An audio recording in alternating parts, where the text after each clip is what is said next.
ఎందుకు ఈ మాటలు చెప్తున్నాను అనంటే, క్రైస్తవ సంఘంలో మేము క్రీస్తు వారమని, మేము క్రీస్తును పోలి నడుచుకుని వారమని చెప్పినటువంటి మనలోనే కొంతమంది అంటారు, యేసుక్రీస్తు దేవుడు కాదండి, యేసుక్రీస్తు కలిగింపబడ్డాడండి, యేసుక్రీస్తు సృష్టింపబడ్డాడండి, యేసుక్రీస్తు నీలాగా నాలాగా దేవుడండి, ఆయన సృష్టికర్త కాదండి. ఇవి వారు చెప్పే మాటలు. యోహాను సువార్త 1వ అధ్యాయం చదివావా అని అడిగితే చదివానండి అంటాడు, కానీ కొత్త కొత్త భాష్యాలు చెప్తాడు దానికి. ఒకసారి చదువుతారా? యోహాను సువార్త 1వ అధ్యాయము 3వ వచనం. కలిగి ఉన్నదేదియు ఆయన లేకుండా కలుగలేదు. యేసు క్రీస్తు సృష్టికర్త జాబితాలో ఉన్నాడా, సృష్టి జాబితాలో ఉన్నాడా? సృష్టికర్త జాబితాలో ఉన్నాడు. ఈ మాత్రం అర్థం చేసుకోకుండా యేసుక్రీస్తు నేను ఒకటే అనేటటువంటి ఆలోచనలో ఉన్న వారిని కూడా క్రైస్తవ సంఘాల్లో మనం ఎంటర్టైన్ చేస్తున్నాము అనంటే ఇక మన గతి అంతే. ఒకసారి 2వ కొరింథీయులకు రాసినటువంటి పత్రిక, అపోస్తలుడైన పౌలు కొరింథీ సంఘానికి రాసినటువంటి 2వ పత్రిక 11వ అధ్యాయము. సర్పము 3 నుంచి చదువుతున్నాను. సర్పము తన కుయుక్తి చేత హవ్వను మోసపరిచినట్లు మీ మనస్సులను చెరపబడి క్రీస్తు ఎడల ఉన్న సరళత నుండి పవిత్రత నుండి ఎట్లయినా తొలగిపోవునేమో అని భయపడుచున్నాను. ఎలయనగా వచ్చిన వాడెవడైనను మేము ప్రకటింపని మరి ఒక యేసును ప్రకటించినను, లేక మీరు పొందని మరి ఒక ఆత్మను మీరు పొందినను, మీరు అంగీకరింపని మరి ఒక సువార్తను మీరు అంగీకరించినను, మీరు వానిని గూర్చి సహించుట యుక్తమే అని వ్యంగ్యంగా చెప్తున్నాడు. ఇంకా బాగుపడినట్లే మీరు అని. అన్నము తిని బలమైన ఆహారము తినేవారు దూరము నుండే యుద్ధవాసన పసిగట్టాలి. దూరము నుండే సంఘము పట్ల జరుగుతున్నటువంటి ఈ వ్యూహాన్ని పసిగట్టగలగాలి. యేసు క్రీస్తు యొక్క వర్చస్సు, యేసు క్రీస్తు యొక్క క్యారెక్టర్, యేసు క్రీస్తు యొక్క దేవత్వాన్ని ఫోకస్ చేసి ఎవరైతే సంఘము బయట నుండైనా సరే, సంఘము లోపల నుండైనా సరే ఆయనను తగ్గించే ప్రయత్నం చేస్తున్నారు, ఆయన దేవత్వాన్ని తగ్గించే ప్రయత్నం చేస్తున్నారు, అలాంటి వారిని దూరము నుండే పసిగట్టాలి.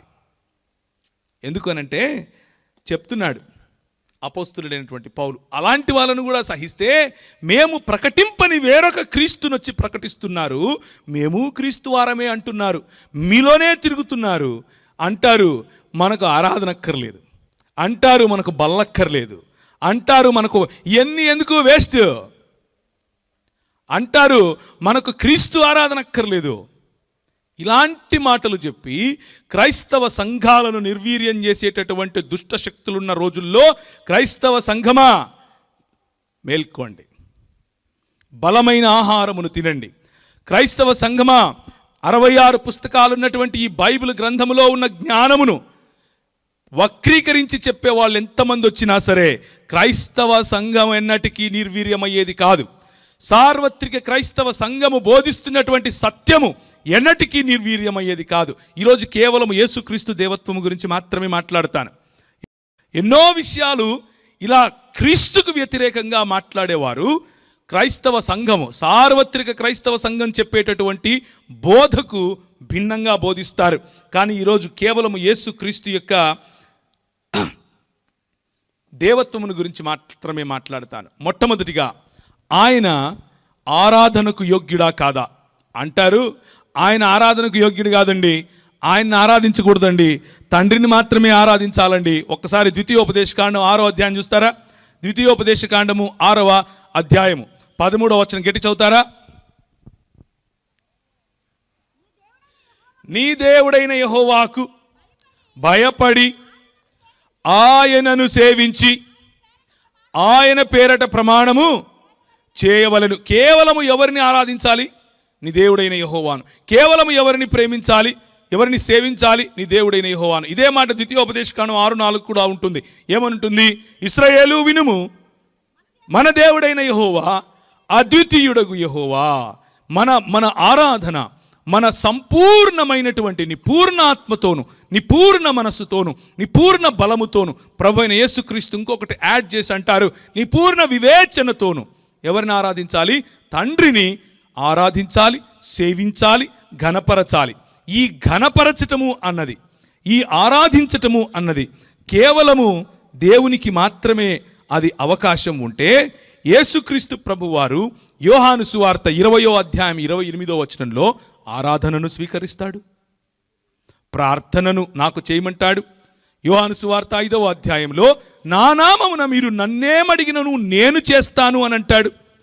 యోహాను సువార్త 5వ అధ్యాయంలో ఆయన అంటాడు, తండ్రిని ఘనపరచినట్లుగా మీరు నన్ను ఘనపరచండి అని అంటాడు. ఆయన దేవదూషణ చేస్తున్నట్లా ఇప్పుడు కాదు, తండ్రికి సమానముగా చెప్పుకుంటున్నాడు, తండ్రికి సమానముగా తన్ను తాను బయలుపరుచుకుంటున్నాడు. ఈ దేవుని యొక్క ఘనతను మనం చాటగలగాలి. మత్తయి సువార్త 28వ అధ్యాయం 17వ వచనము చదువుతారా? మత్తయి సువార్త 28వ అధ్యాయం 17వ వచనము. వారు ఆయనను చూచి ఆయనకు మ్రొక్కిరి గాని కొందరు సందేహించిరి. చూచారా ప్రియులారా, మ్రొక్కిన వారు క్రీస్తు వారు, సందేహించిన వారు కూడా క్రీస్తు వారయ్యే అవకాశం ఉంది. ఎప్పుడు? మ్రొక్కినప్పుడు. మ్రొక్కటం అన్నప్పుడు వాడినటువంటి గ్రీకు పదము ఆరాధనకు వాడే పదమే. మ్రొక్కిరి అన్నప్పుడు వాడినటువంటి గ్రీకు పదము 100% ఘనతను ఇచ్చే, ఆరాధనను ఇచ్చేటటువంటి పదమే. ఆ పదము బైబిల్లో యేసు క్రీస్తుకు ఆపాదించినప్పుడు మీరు నాకు ఆరాధించకండి అన్నాడా? ఆయన వారి ఆరాధనను స్వీకరించాడు, లేకపోతే వారిని నిలువరించేవాడు.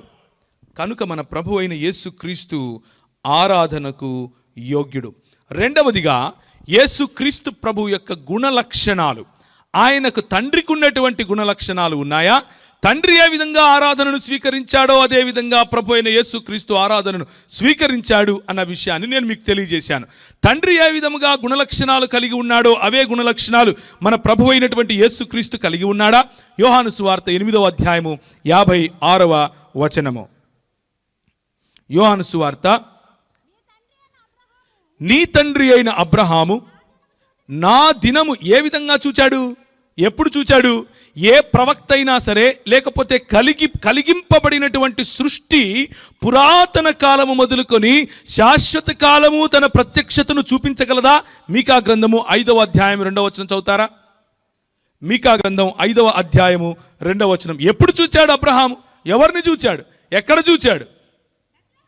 బెత్లెహేము, ఎఫ్రాతా, యూదావారి కుటుంబములలో నీవు స్వల్ప గ్రామము నేను అనుకుంటున్నావేమో. నువ్వు అలా కాదు.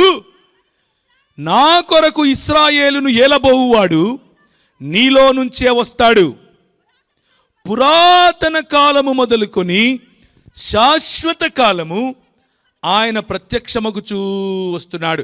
ఈ పురాతన కాలము నుండి శాశ్వత కాలము ప్రత్యక్షమయ్యేవాడు నిత్యత్వముతో పోలినటువంటి, నిత్యత్వము నుండి ఉన్నటువంటి గుణలక్షణాలున్నవాడు దేవుడు కాకేవుడవుతాడు? మీ అన్న మా అన్న అవుతాడా? దేవుడే అవుతాడు. ఏమవుతాడు? దేవుడే అవుతాడు. వారు మ్రొక్కిరి, కొందరేమయ్యారు? సందేహించిన వారు క్రైస్తవులో కాదో మీరు ఆలోచించుకోండి.